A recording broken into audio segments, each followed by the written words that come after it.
This video deals with the later years of World War I when the U.S. enters. While the United States had long supported the Allied forces, it maintained its neutrality through the first few years of the war. Sentiment to stay out of the war was initially strong. President Woodrow Wilson even won re-election in 1916 using the campaign slogan, "He kept us out of the war."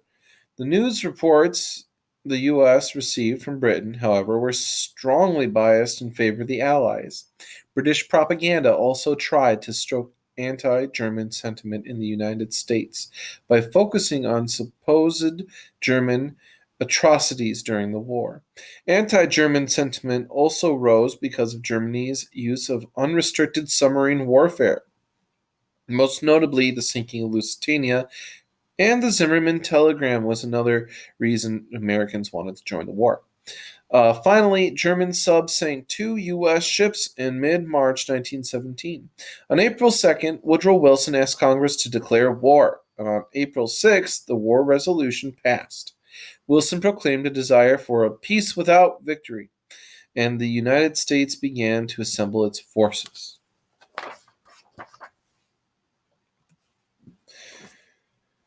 The massive military force the United States needed to have a major impact on the war could only be achieved by conscription, a draft. Consequently, on June 5th, 1917, the government implemented a draft for men aged 21 to 31. The first men drafted into service were chosen by lottery at the ceremony in the Senate office building on July 20th. While only 6,400,000 men ended up being called into service during the war, an overwhelming 24 million men registered. In an effort to finance the war and to drum up public support for the war, President Wilson launched a Liberty Bond campaign. Top artists were recruited to create colorful posters urging people to buy the bonds.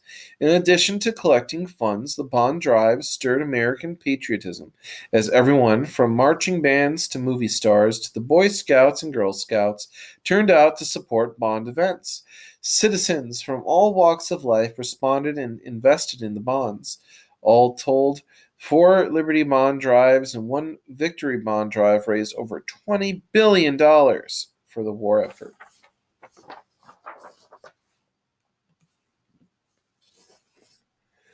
Both the war and war propaganda created an increase in anti German sentiment in the United States. In addition to rallying public support for the war and convincing people to buy bonds, the government's newly formed Committee of Public Information took a cue from the British and put out propaganda posters that demonized the Germans. In addition, people began to change everyday terms derived from German. Many food items were renamed. Sauerkraut became Liberty cabbage. Frankfurters became Liberty sausages, and the hamburger became Salisbury steak. The ugliest side of anti German sentiment came when the people began to ostracize Americans with German ancestry. Some went even further and attacked German Americans.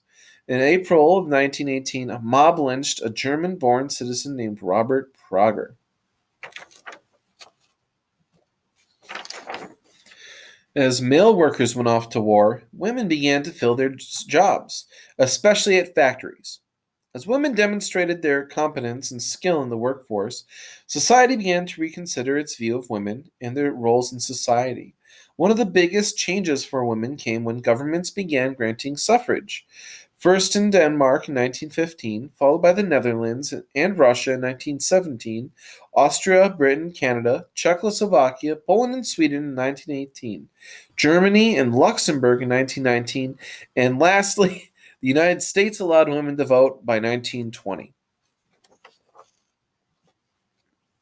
The Russian Revolution. In 1915, after Russian commanders ordered a general retreat, Tsar Nicholas II took command of the army. His presence at the front inspired the troops, but left a political vacuum in St. Petersburg. Years of Tsarist oppression, such as shown in the photo, compounded the unpopularity of the regime. On March 8, 1917, riots broke out in Petrograd. The Tsar ordered troops to restore order, but the soldiers joined the revolution. The Russian parliament, called the Duma, created a provisional government on March 12th.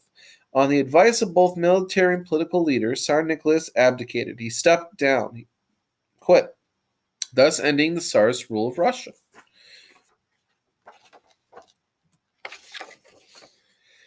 The provisional government, created by the Tsarist regime before it stepped down, turned out to be short-lived.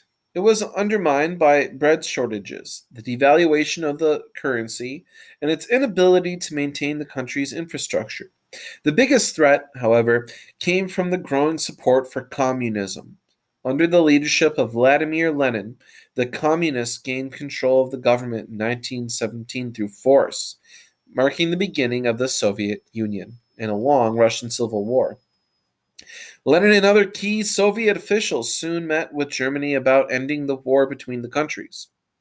With the Treaty of Brest-Litovsk, Russia withdrew from the war, leaving Germany free to focus all its attention on the Western Front. So, right when the U.S. enters, Russia exits World War I. Arabs in the war. The various Arab tribes in the Middle East had long been under the influence of Turkish-dominated Ottomans. Although these tribes frequently fought amongst themselves, they came together and worked with the British to throw off Ottoman rule and establish an Arab nation.